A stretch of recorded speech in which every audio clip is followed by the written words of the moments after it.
میں بات کو کنکلوڈ کر رہا ہوں. روٹس میں آپ جا کے دیکھیں, یا حسد ہے یا شیطان کے معاملے میں تکبر ہے. یہی دو گناہ آپ کو نظر آئیں گے. کسی سے حسد جس سے انسان رائے حق سے منحرف ہو, اسے نیچا دکھانے کے لیے.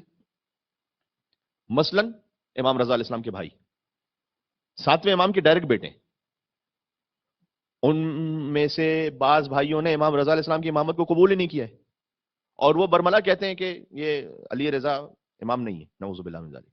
اب جب بھائی ہی یہ کہہ رہے ہیں تو لوگ کتنا ڈاؤٹ میں آئیں گے کہ بھائی تمہیں تو ہمارے بھائی امام ماننے کو تیار نہیں, تو ہم کیوں مانیں؟ کیا تھا حسد, کیوں ہم نہیں امام ہے, یہ کیوں ہمارا بھائی امام ہے. تو انہوں نے امامت کو قبول نہیں کیا. تو جب امام رضا علیہ السلام کے پاس بعض لوگ آگے کہتے تھے کہ آپ کے تو بھائی آپ کی امامت کو نہیں مانتے, تو ہم کیوں مانیں؟ تو امام رضا علیہ السلام نے فرمایا تھا کہ یوسف علیہ السلام کو کنہوں نے کنویں میں پھینکا تھا. اللہ تعالیٰ نے صاحب کا مثال دی ہوئی ہے انبیاء میں سے ایک نبی کی, کہ وہ یوسف کے بھائی ہی تو تھے, کوئی غیر تھوڑی تھے جنہوں کو کنویں میں ڈال دیا حسد کی وجہ سے. یوسف علیہ السلام سے بھی حسد تھا. تو جہاں کہیں فیملی میں حسد, اللہ نہ کرے بھائیوں میں حسد, کمیونٹی میں حسد, آپس میں کہیں پر حسد آیا, کہیں نہ کہیں اس سے گناہ کا راستہ کھلے گا. اس سے تہمتوں کا راستہ کھلے گا, اس سے غیبتوں کا راستہ کھلے گا, اس سے ایک دوسرے کی عزتوں کو اچھالنے کا راستہ کھلے گا. کسی کو اگر کوئی حسد بہت زیادہ بڑھ جائے تو اسے نیچے گرانے کے لیے کوئی نہ کوئی اقدام وہ کرے گا, کچھ نہ کوئی ایسا کرے گا کہ وہ ذلیل و رسوا ہو. مثلا اس سے راستے کھلتے ہیں with in family, with in community. ایک حسد, دوسرا تکبر, اپنے آپ کو بڑا سمجھنا, ہم ہی ہیں سب کچھ, اور ہم سے آگے کون کیسے جا سکتا ہے. جس نے یہ سمجھ لیا تو شیطان کے ساتھ یہ مشکل تھی کہ جب میں نے 6000 سال تک عبادت کی. اب ایک دفعہ اس پہ کام بھی ہونا چاہیے, اور پھر میرا بڑا دل بھی چاہتا ہے کہ کم از کم 1-2 مجلسیں اس پہ بھرپور پڑی جائیں. شیطان کی سائیکالوجی, مثلا وہ کیا سوچ رہا ہے, وہ کس طریقے سے, اگر آپ اس کو دنیا اور مادہ پرستی کے اعتبار سے رکھے سامنے, حکم خدا کو بیچ میں سے تسلیم کو نکال دیں, تو ایک طریقے سے وہ صحیح ہے. کیسے؟ ایک مخلوق ہے جس نے 6000 سال تک عبادت کی ہے,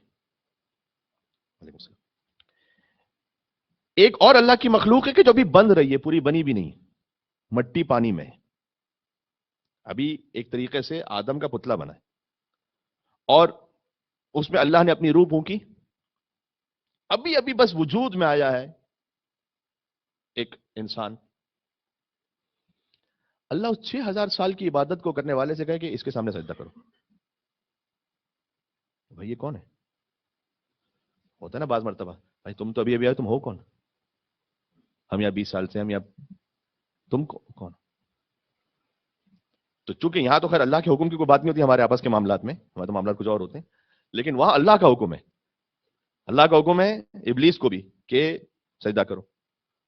تو وہ یہ سوچ رہا ہے کہ میں 6000 سال سے اللہ کا سجدہ کر رہا ہوں, اور ابھی ابھی یہ مخلوق خلق ہوئی ہے, اور ابھی ابھی ایک روح آئی ہے اس کے اندر, اور اللہ کہہ رہا ہے اس کے سامنے جھکو. وائے یہ ہے تسلیم نہ ہونا امر خدا کے سامنے, جو انسان کو شیطان بناتا ہے. تو ماں منا کا, اللہ کہتا ہے کہ تجھے کس چیز نے روک کے رکھا کہ جب میں نے تجھے حکم دیا تھا کہ سجدہ کرو تو سجدہ نہ کرے. تو اللہ سبحانہ و تعالیٰ تو یہ سمجھانا چاہ رہا ہے کہ میری نگاہ تو مٹیریل پر ہے ہی نہیں کہ یہ پانی و مٹی سے بنا ہوا ہے. اللہ تو کہہ رہا ہے میرا حکم ہے.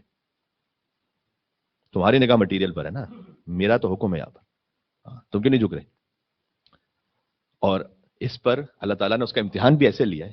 اب یہ مولا علی علیہ السلام ہی سمجھا سکتے تھے, آل محمد علیہ السلام ہی سمجھا سکتے ہیں کہ اس وقت کیا حالات تھے, باقی طور کوئی بتا نہیں سکتا.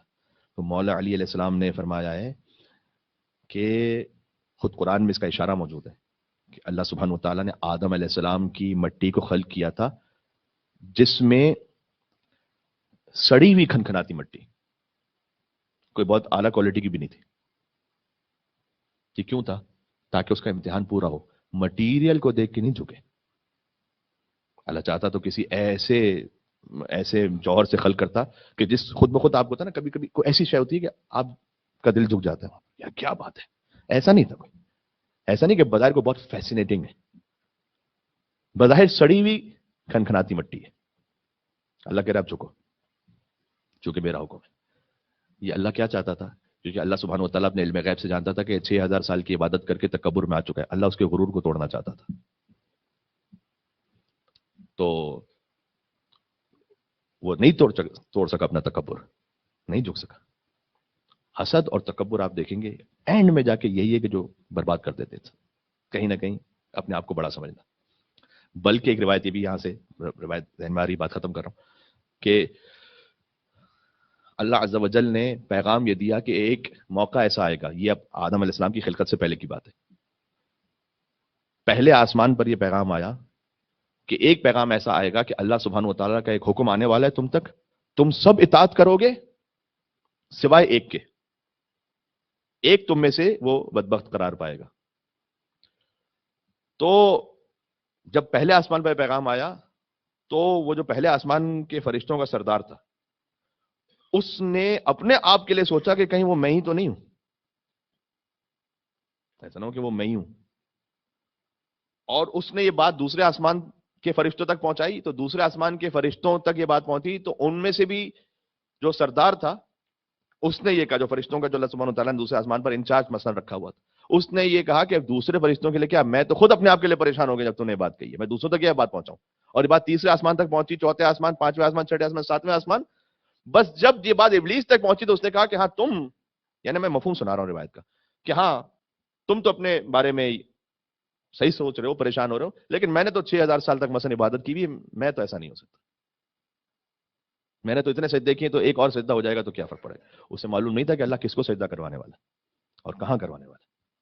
یہ اس سجدوں سے مختلف ہے، یہ وہ سجدہ ہے کہ جس کے غرور کو توڑنے کے لیے. لہٰذا اس نے کہا تھا کہ پروردگار مجھے جتنے چاہے سجدے کروا لے، بس ایک سجدہ چھوڑ دے. تو اللہ نے کہا عبادت وہ نہیں جو تو چاہے، عبادت وہ ہے جو میں چاہوں. اللہ اکبر.